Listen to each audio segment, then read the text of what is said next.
Hello दोस्तों, welcome to Arjun Warrior Education channel.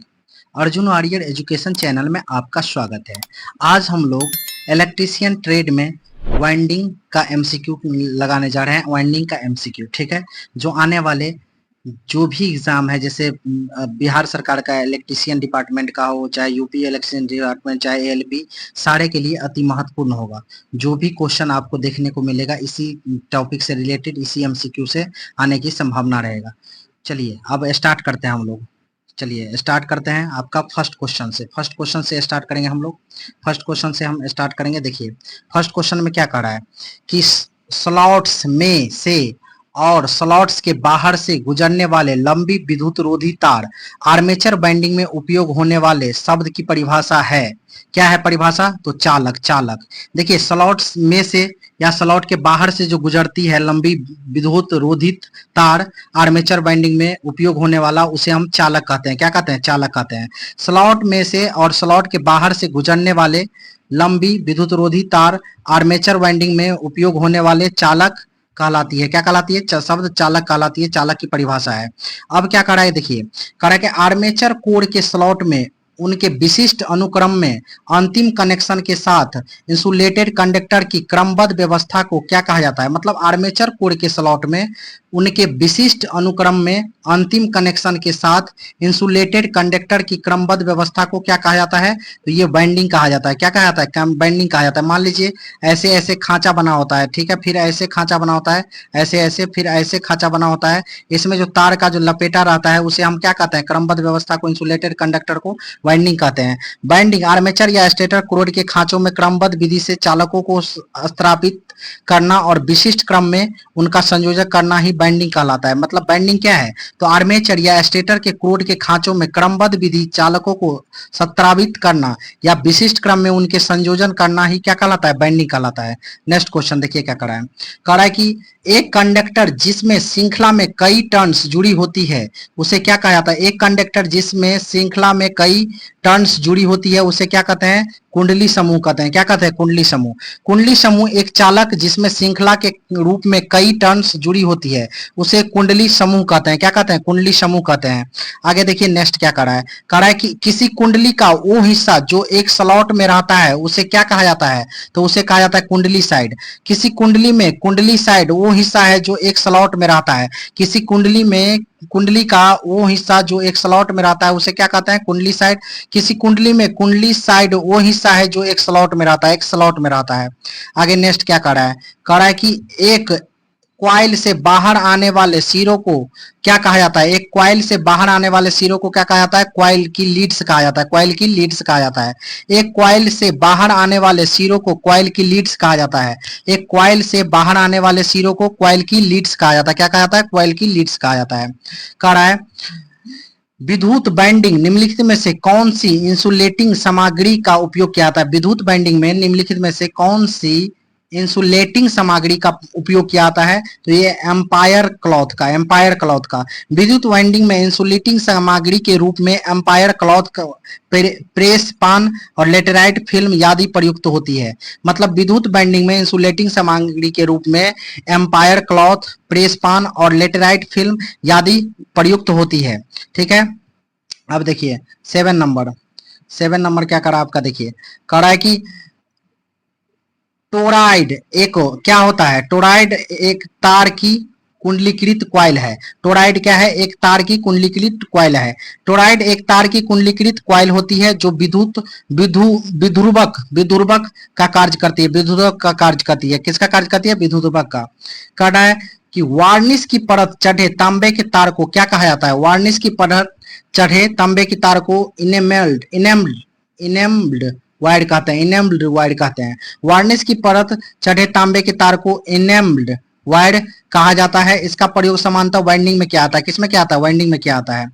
कह रहा है कि एसी स्टेटर की बाइंडिंग एवं रीबाइंडिंग करने से पहले क्या जानकारी होना आवश्यक है? तो पोलो की संख्या एवं फेज संयोजन। पोलो की संख्या एवं फेज संयोजन। एसी स्टेटर की बाइंडिंग और रीबाइंडिंग करने से पहले निम्न बातों का ध्यान रखना चाहिए: पोलो की संख्या, फेजों की संख्या, कॉइलों की संख्या, सिंगल या डबल लेवर सर्किट की संख्या, कॉइल और ग्रुपों की संख्या आदि होनी चाहिए।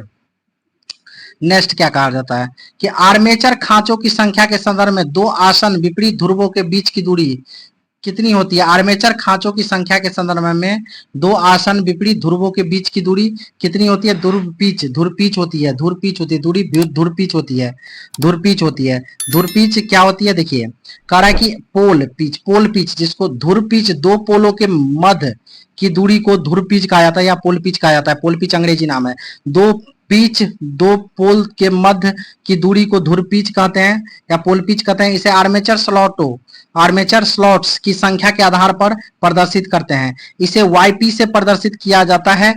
पोल पिच वाईपी इक्वल टू कुल आर्मेचर स्लॉटों की संख्या बाय पोल की संख्या, कुल आर्मेचर स्लॉटों की संख्या बट्टा पोल की संख्या। उदाहरण के लिए आर्मेचर स्लॉटों की संख्या अगर 24 है और पोल की संख्या 4 है तो पोल पिच क्या होगा 24/4 स्लॉटों की संख्या, आर्मेचर की स्लॉटों की संख्या बाय पोल की संख्या। ठीक है, तो 6 आएगा आंसर। ठीक है, नेक्स्ट 11 नंबर क्या कर रहा है, देखिए कर रहा है आर्मेचर घुमावों में निम्नलिखित में से कौन सा नियम अंत में कनेक्शन द्वारा एक छोर से दूसरे छोर दो कंडक्टर होते हैं।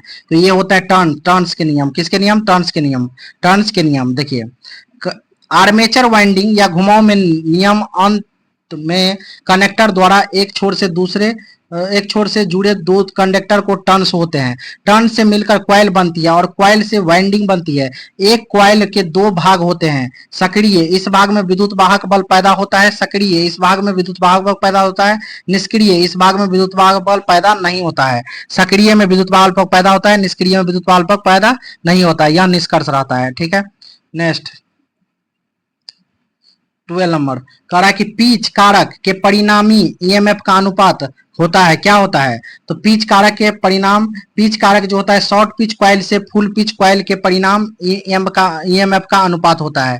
पिच कारक शॉर्ट पिच कॉइल से फुल पिच कॉइल के परिणामी ईएमएफ का अनुपात होता है। मतलब short pitch by full pitch equal to क्या, ईएमएफ परिणाम। ठीक है, ये होता है।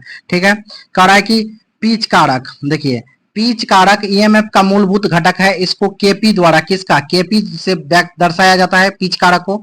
ठीक है, इसके बाद यह शॉर्ट पिच कॉइल तथा फुल पिच कॉइल के परिणामी ईएमएफ का अनुपात होता है। केपी शॉर्ट पिच कॉइल है या फुल पिच कॉइल है तो KP equal to 2e cos alpha by two E. ठीक है, इक्वल टू तो क्या हो जाएगा कॉस अल्फा बाई 2 हो जाएगा, cos alpha by 2, E cancel हो जाएगा। Alpha equal to short pitch का कोण जो विद्युतीय इलेक्ट्रिकल डिग्री में है।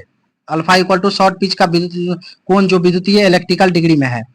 कह रहा है कि यदि आर्मेचर कुंडली हो तो एसी मशीन में समांतर पथों की संख्या पोलों की संख्या के बराबर होती है।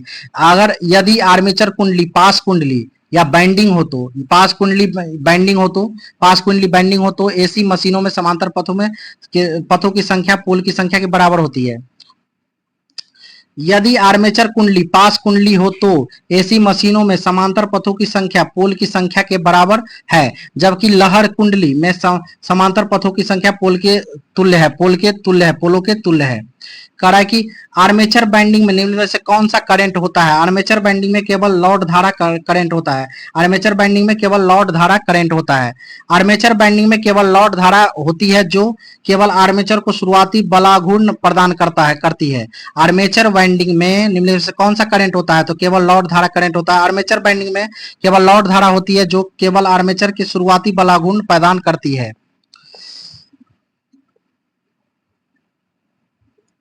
पोल पिच का सूत्र क्या होता है, pole pitch equal to stator में खांचों की कुल संख्या बाय पोल्स की संख्या। स्टेटर में खांचों की कुल संख्या बाय पोल्स की संख्या, मतलब स्लॉट की संख्या बाय पोल की संख्या। Pole pitch equal to slots की संख्या, number of slots by pole की संख्या। ठीक है, पोल पिच स्टेटर खांचों की कुल संख्या बाय पोल्स की संख्या होता है। स्टेटर खांचों की कुल संख्या बाय पोल्स की संख्या। करा कि ड्रम प्रकार के डीसी आर्मेचर बाइंडिंग में कॉइल साइड के संदर्भ में बैक पिच और फ्रंट पिच होनी चाहिए। बैक पिच और फ्रंट पिच कैसी होना चाहिए, दोनों विषम होना चाहिए। बाइक पिच जो होता है वाई बी, आर्मेचर के पीछे की ओर कॉइल की दो एक्टिव साइड्स के बीच की दूरी बैक पिच कहलाती है। आर्मेचर के पीछे की ओर एक कॉइल की दो एक्टिव साइड के बीच की दूरी को बैक पिच कहते हैं। Front pitch Y F, B से बाइक तो वाई से पिच तो बाइक पिच फ्रंट पिच। दूसरी कॉइल की प्रथम एक्टिव साइड तथा प्रथम कॉइल की दूसरी एक्टिव साइड के बीच की दूरी फ्रंट पिच कहलाता है। क्या कहलाता है? फ्रंट पिच कहलाता है। ठीक है। 16 आर्मेचर कोर के स्लॉट में इंसुलेटेड किए हुए कंडक्टर की व्यवस्था को क्या कहा जाता है? तो आर्मेचर वाइंडिंग कहा जाता है। आर्मेचर कोर में स्लॉटों में इंसुलेटेड किए हुए कंडक्टर की व्यवस्था को आर्मेचर वाइंडिंग कहा जाता है। आर्मेचर वाइंडिंग इस प्रकार की वाइंडिंग में कोर में लगे इंसुलेटेड तारों के अनेकों टर्न इस प्रकार से व्यवस्थित होता है कि पोलों की संग के मध्य आर्मेचर के घूमने पर उनमें लगे कंडक्टरों में करंट उत्पन्न हो जाता है। कोर की स्लॉटों की तार की व्यवस्थित करने को आर्मेचर बाइंडिंग कहता है। कोर की स्लॉटों में तारों की व्यवस्थित करने को आर्मेचर बाइंडिंग कहा जाता है। एक शॉर्ट पिच कॉइल के लिए पिच फैक्टर क्या होता है? एक शॉर्ट पिच कॉइल के लिए पिच फैक्टर 1 से कम होता है। यदि पिच फैक्टर का मान इकाई से कम हो तो बाइंडिंग शॉर्ट पिच बाइंडिंग कहलाती है। यदि एक शॉर्ट कॉइल के लिए पिच फैक्टर का मान 1 से कम होना चाहिए। क्या होना चाहिए? 1 से कम होना चाहिए। आर्मेचर कंडक्टर या अग्र पर एक कुंडली द्वारा विस्तृत किए गए तत्वों की संख्या को क्या कहा जाता है? तो ये फ्रंट पिच कहा जाता है। आर्मेचर कंडक्टर या अग्र आगे वाला पर एक कुंडली द्वारा विस्तृत किए गए तत्वों की संख्या को क्या कहता है? फ्रंट पिच कहता है। फ्रंट पिच वाई एफ दूसरी कॉइलों की प्रथम एक्टिव साइड और प्रथम कॉइलों की दूसरी कॉइलों की प्रथम एक्टिव का साइड प्रथम कॉइलों की दूसरी एक्टिव साइड के बीच की दूरी को फ्रंट पिच कहते हैं। यदि एक अल्टरनेटर बाइंडिंग में 5/6 का एक फ्रैक्शनल पिच है तो कॉइल स्पान क्या होगा? तो coil span equal to formula क्या होता है? जैसे देखिए कॉइल स्पान निकालना है। क्या निकालना है? स्पान। ठीक है, स्पान निकालना है तो इसका क्या होगा? 180 इंटू क्या बाइंडिंग का जो आपका फ्रैक्शनल वैल्यू दिया है उसका 5/6, तो 5/6 को 180 से तो 30 जा और 35 जा कितना होगा? 150। कितना होगा? 150। कॉइल स्पान, एक कॉइल स्पान दो एक्टिव साइडों के बीच की विद्यमान स्लॉट अथवा चालकों की संख्या कॉइल स्पान कहलाती है। कॉइल स्पान स्लॉटों की संख्या बाय पोल्स की संख्या, स्लॉटों की संख्या बाय पोल्स की संख्या, तो स्लॉटों की संख्या कितना होता है? 180 इंटू 5/6 तो कितना होगा? 150। पश्च अंतराल बैक पिच शब्द आमतौर पर के संदर्भ में प्रयुक्त होता है? तो back pitch DC armature binding के संदर्भ में प्रयुक्त होता है।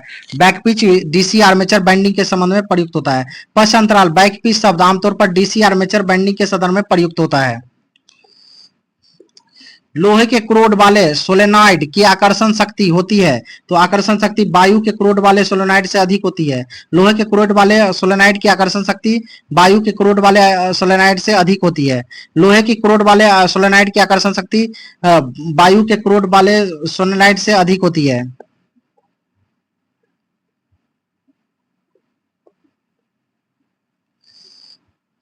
पूरी अंतराल बाइंडिंग में कॉइल अंतराल और पोल अंतराल के बीच क्या संबंध होता है? कॉइल अंतराल और पोल अंतराल के बीच संबंध होता है बराबर होता है।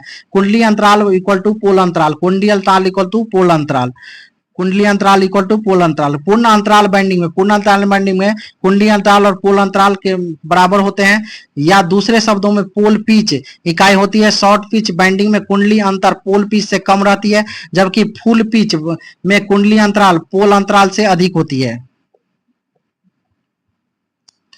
कुंडली भुजा घुमावदार तत्व की संख्या कुंडलियों की संख्या की होती है। क्या होती है? दोगुनी होती है। कुंडली भुजा भुजा घुमावदार तत्व की संख्या कुंडलियों की संख्या को दुगुनी बराबर होती है। दुगुनी के बराबर होती है।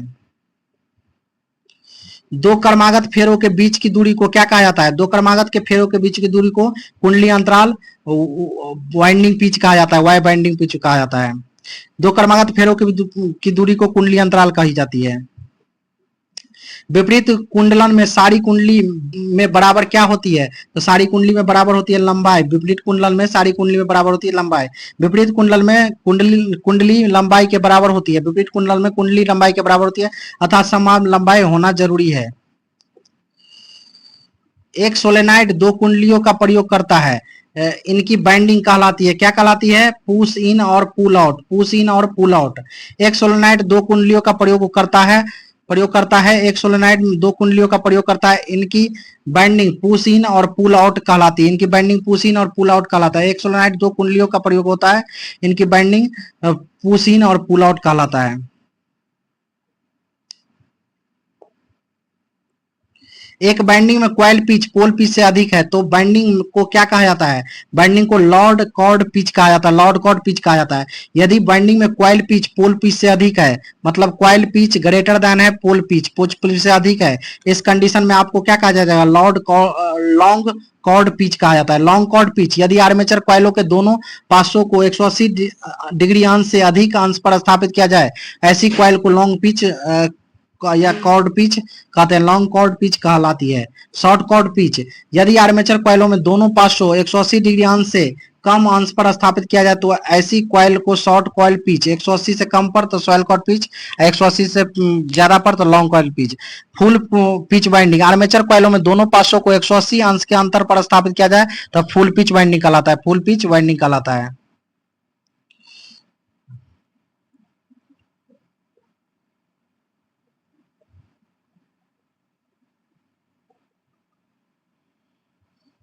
किसी कुंडली का कुंडलन प्रतिरोध निम्नलिखित में द्वारा बढ़ाया जाता है तो किसके द्वारा? फेरों की संख्या बढ़ाकर और पतले तार का प्रयोग करके। फेरों की संख्या बढ़ाकर या पतले तारों का प्रयोग करके।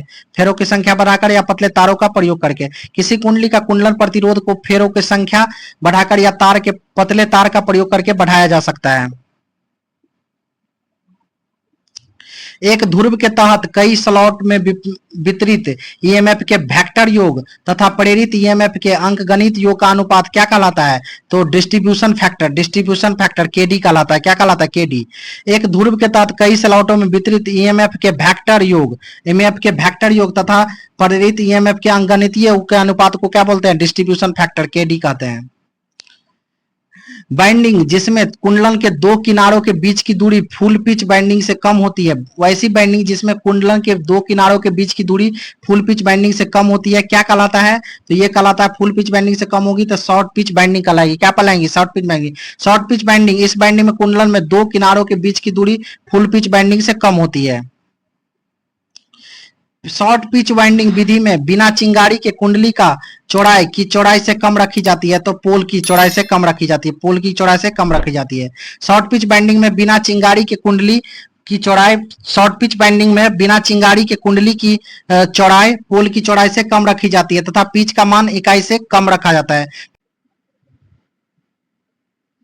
अल्टरनेटर के फ्रैक्शनल पिच कॉइल का इस्तेमाल के प्रभाव को कम करने के लिए होता है। अल्टरनेटरों में फ्रैक्शनल पिच कॉइल का इस्तेमाल किस प्रभाव को कम करने के लिए होता है? तो हार्मोनिक्स प्रभाव को। अल्टरनेटरों में फ्रैक्शनल पिच कॉइल का इस्तेमाल हार्मोनिक्स के प्रभाव को कम करने के लिए होता है, हार्मोनिक्स के प्रभाव को कम करने के लिए होता है। कह रहा है कि अधिकांश सिग्नल फेज वाले मोटर में आमतौर पर किस प्रकार की वाइंडिंग का प्रयोग किया जाता है? अधिकांश सिंगल फेज वाले मोटर में आमतौर पर किस प्रकार की वाइंडिंग का प्रयोग किया जाता है? तो ये कंसेंट्रिक बाइंडिंग का। सिंगल फेज मोटर में आमतौर पर कॉन्सेंट्रिक बाइंडिंग स्थापित की जाती है, कंसेंट्रिक बाइंडिंग स्थापित की जाती है।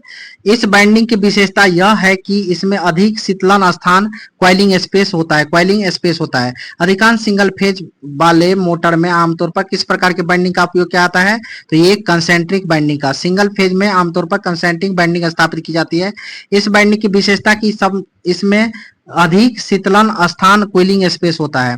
कह रहा है कि बास्केट बाइंडिंग क्या होता है? तो basket binding three phase motor में flight loop non overlap, three phase motor में flight loop non overlap binding, single phase AC पंखों में फ्लैट लूप ओवरलैप बाइंडिंग और सिंगल फेज एसी पंखों में SQ binding, diamond binding, involute binding उच्च voltage पर कार्य करने वाले मशीन में होते हैं।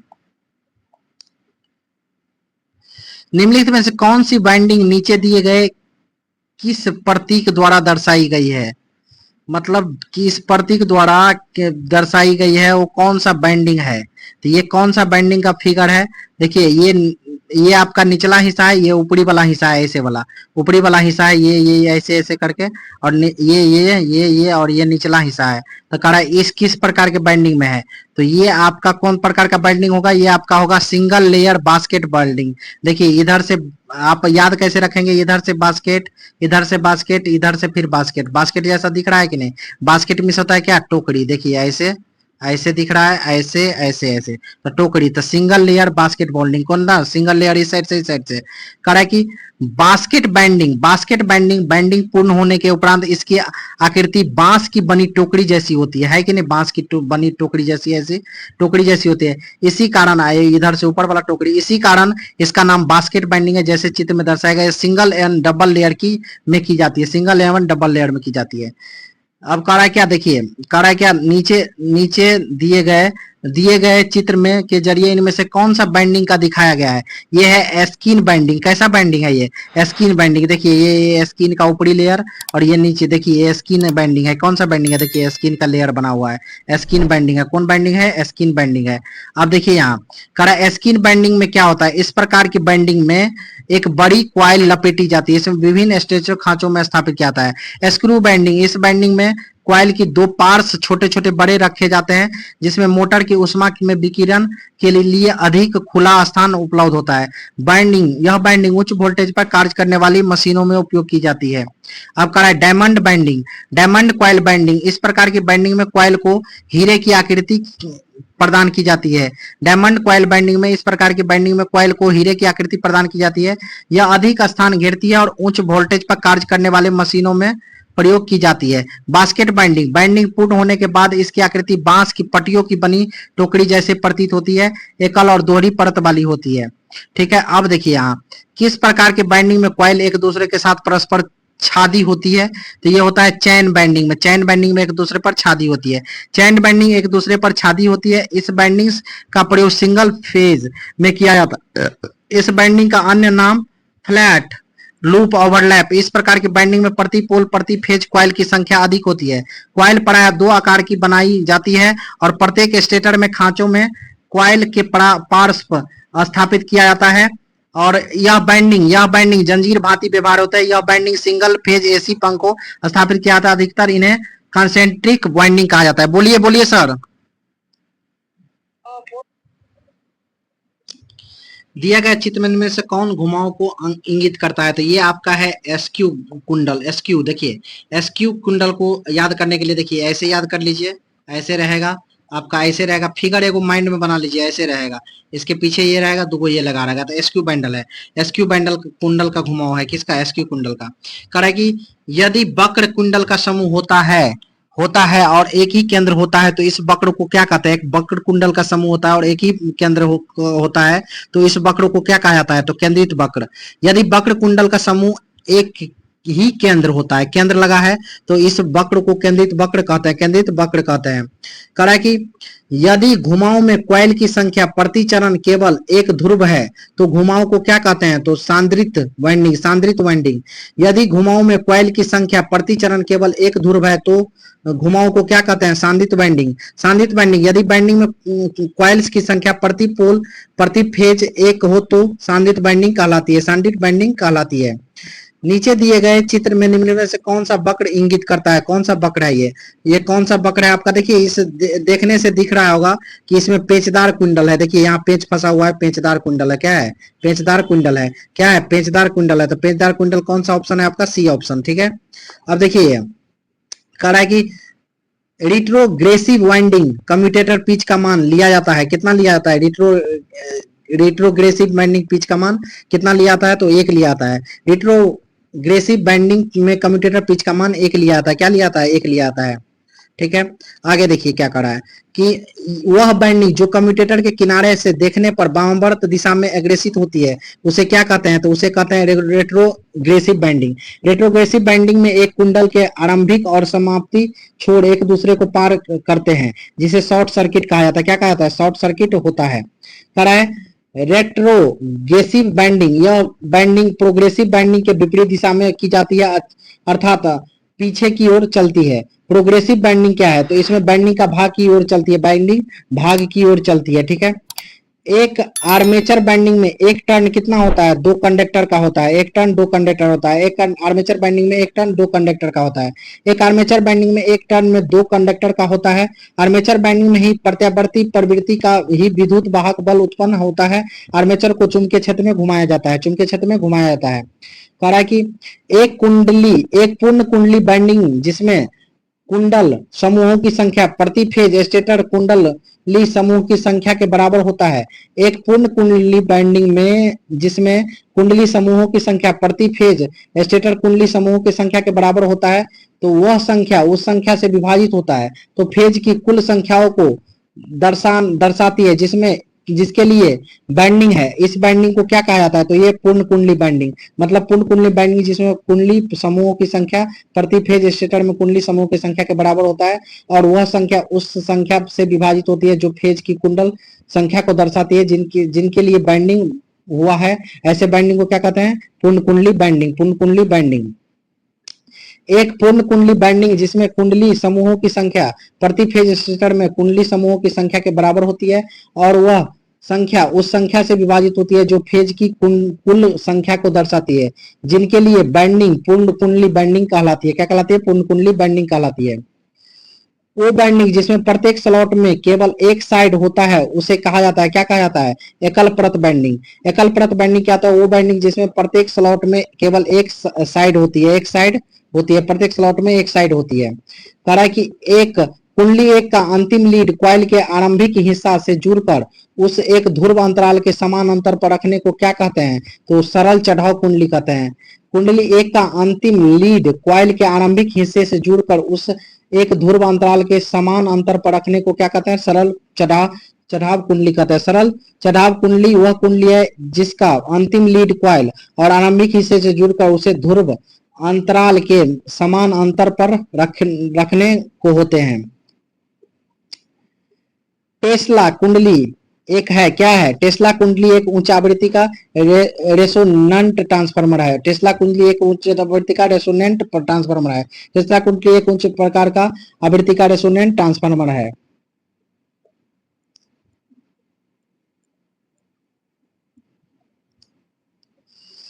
जब मोटर प्रत्यावर्ती एसी आपूर्ति पर चलता है तो आर्मेचर में उपस्थित प्रतिघात वोल्टता को कम करने के लिए सार्वत्रिक मोटर में क्या होता है, प्रतिपूरक कुंडली का उपयोग किया जाता है। प्रतिपूरक कुंडली का उपयोग किया जाता है।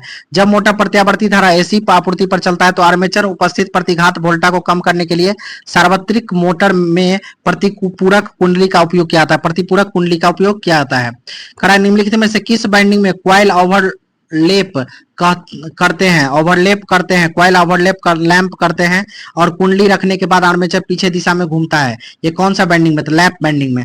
लैप बाइंडिंग इसे पैरेलल बाइंडिंग भी कहा जाता है। लैप बाइंडिंग को पैरेलल बाइंडिंग भी कहा जाता है। इसमें कॉइल लिपटी हुई होती है, अर्थात एक कॉइल आगे तथा दूसरी कॉइल पीछे की तरफ।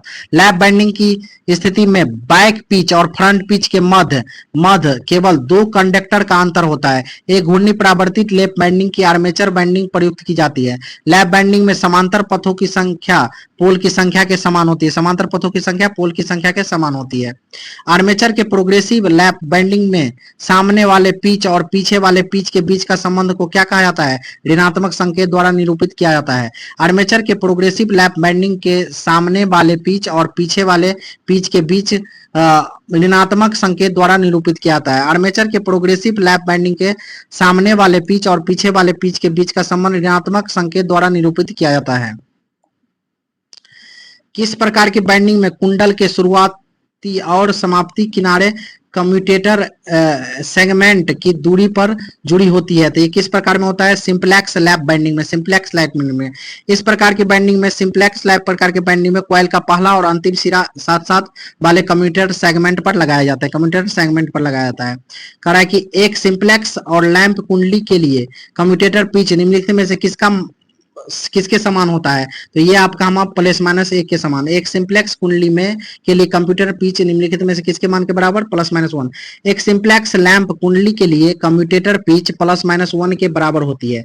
डुप्लेक्स लैप बाइंडिंग में कम्यूटेटर पिच 2 के बराबर। डुप्लेक्स है तो 2 के बराबर, ट्रिप्लेक्स है तो 3 के बराबर और सिंप्लेक्स है तो प्लस माइनस 1 के बराबर। डुप्लेक्स है तो 2 के बराबर, ठीक है। ट्रिप्लेक्स है तो 3 के बराबर। कह रहा है कि निम्नलिखित में से कौन सा विकल्प क्रमशः डुप्लेक्स और सिंपलेक्स लैप कुंडली के कम्यूटेटर के पिच देता है। कौन सा है? डुप्लेक्स में 2 और सिंपलेक्स में +-1, तो ये +1 है, तो ये होगा सी नंबर। डुप्लेक्स बाइंडिंग में 2 और सिंपलेक्स बाइंडिंग में एक कम्यूटेटर पिच के बराबर होता है। अगर आपको ये वीडियो पसंद आया हो तो लाइक कीजिए और ऐसे ही वीडियो के लिए हमारे चैनल को सब्सक्राइब कीजिए। Thank you for watching.